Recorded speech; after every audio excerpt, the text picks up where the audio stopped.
وننزل من القرآن ما هو شفاء ورحمة للمؤمنين ولا يزيد الظالمين إلا خسارا.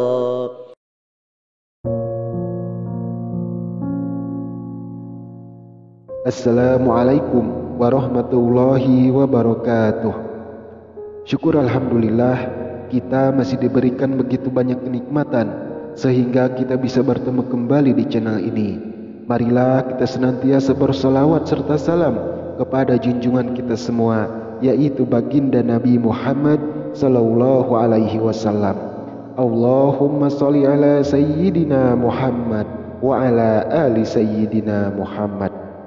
Doa dan harapan saya, semoga saudaraku semuanya selalu diberikan kesehatan, dilapangkan rezekinya, diampuni dosa-dosanya, serta dipanjangkan umurnya. Amin ya rabbal alamin. Sahabat beriman rahimakumullah, sejak kecil kita selalu diperingatkan untuk tidak bersikap buruk terhadap orang tua. Jangan sampai kita menjadi anak durhaka yang suka membangkang dan menyakiti hati orang tua. Karena kita semua tahu ridho Allah berasal dari ridho orang tua juga.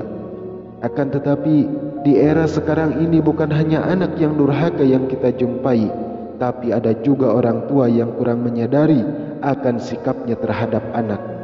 Sehingga sikap yang dirasa benar oleh orang tua ini justru bisa dikatakan mendurhakai seorang anak.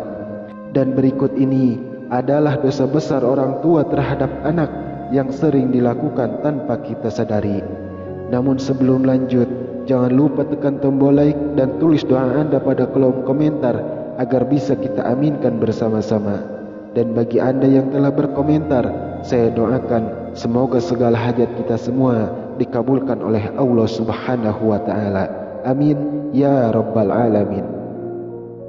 Sahabat beriman rahimakumullah, dosa besar orang tua terhadap anak yang pertama ialah bersikap kasar terhadap anak.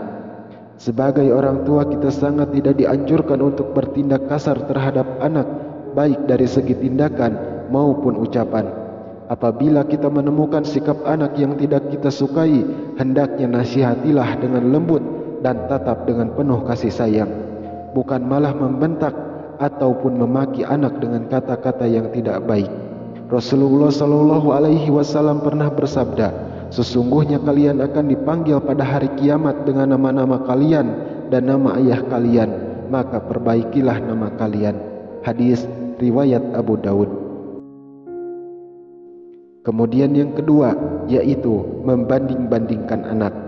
Kebiasaan orang tua yang membanding-bandingkan anak akan menimbulkan perasaan rendah diri pada anak yang lain. Apabila jika hal yang dibandingkan adalah sesuatu yang di luar kemampuan anak atau justru yang menjadi kelemahan dari si anak, hal ini akan mempengaruhi pikiran juga perasaan dari anak kepada orang tua. Kemudian yang ketiga, yaitu mengekang kebebasan anak. Sewajarnya orang tua akan takut jika anak-anaknya terjerumus ke dalam pergaulan yang salah, tapi bukan berarti si anak harus dikekang kebebasannya, karena jika terjadi pengekangan, maka sang anak akan sulit berkembang dan mandiri ketika dia telah beranjak dewasa. Maka dari itu, mengekang anak bisa menjadi sikap durhaka orang tua terhadap anaknya.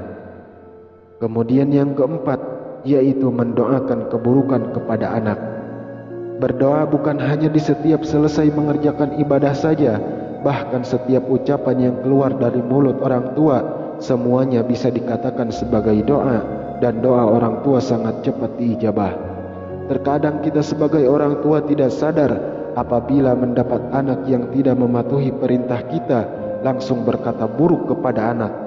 Padahal setiap ucapan yang keluar dari mulut orang tua merupakan doa yang bisa jadi langsung dikabulkan oleh Allah Subhanahu wa taala. Abu Hurairah radhiyallahu anhu berkata bahwa Rasulullah sallallahu alaihi wasallam pernah bersabda, ada 3 doa yang dikabulkan: doa orang yang teraniaya, doa musafir, dan doa keburukan orang tua atas anaknya. Hadis riwayat Tirmizi. Oleh sebab itu, berhati-hatilah dalam berbicara kepada anak. Berpikirlah terlebih dahulu apabila Anda marah kepada anak, dan hindari sebisa mungkin terbawa emosi saat marah kepada anak, apalagi sampai menyumpahi anak dengan ucapan yang kurang baik. Karena hal tersebut bisa saja terjadi kepada si anak di kemudian hari, dan jika memang itu terjadi, barulah kita akan menyesalinya.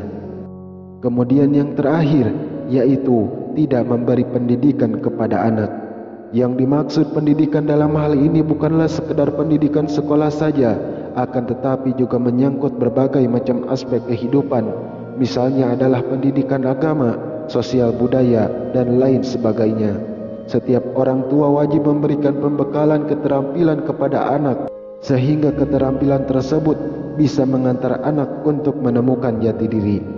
Perihal menemukan kehidupan yang bahagia dunia maupun akhirat, apabila kita mengabaikan pendidikan anak, maka bisa dikatakan anak tersebut layaknya anak yatim, padahal masih mempunyai kedua orang tua. Rasulullah SAW pernah bersabda, "Ajarilah anak-anakmu sholat saat mereka berusia 7 tahun, dan pukullah mereka bila tidak melaksanakan sholat pada usia 10 tahun." Hadis riwayat Tirmizi. Sahabat beriman rahimakumullah, marilah kita sebisa mungkin menjadi orang tua yang bisa menjadi panutan bagi anak-anak kita. Semoga Allah Subhanahu wa Ta'ala selalu melindungi dan menjauhkan kita semua dari perbuatan tercela semasa hidup di dunia. Wallahu a'lamu bishawab. Wassalamualaikum warahmatullahi wabarakatuh.